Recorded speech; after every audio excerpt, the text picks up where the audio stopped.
Service sector trade unions, along with the Kenya Medical Pharmacist and Dentist Union, marched on the 48th day of the strike of the healthcare workers, while the clinical officers marked their 30th day protesting on the streets.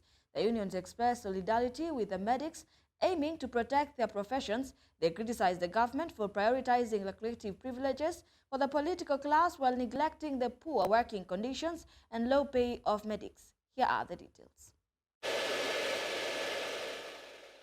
As the nation grapples with ravaging floods, claiming lives and flood waters, overwhelming regions and disrupting essential services, healthcare facilities find themselves overwhelmed and under-resourced, unable to meet the escalating medical needs of affected populations.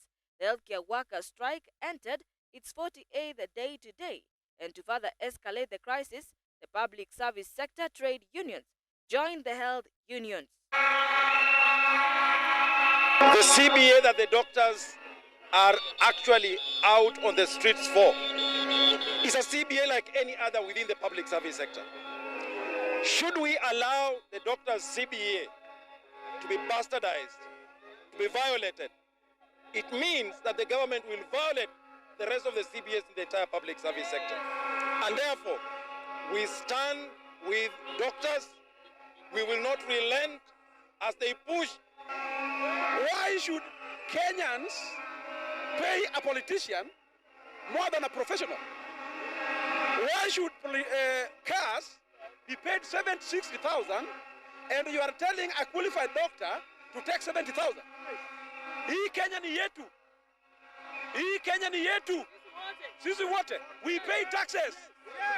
Let us start from this. Kila mtu achuke salary yake aweke kando. Tuanze mpya. We start distributing salary.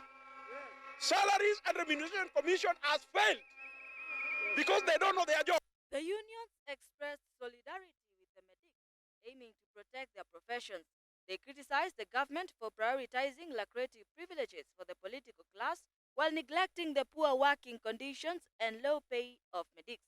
They vowed to persist with the strike until the collective bargaining agreement for both doctors and clinical officers is implemented.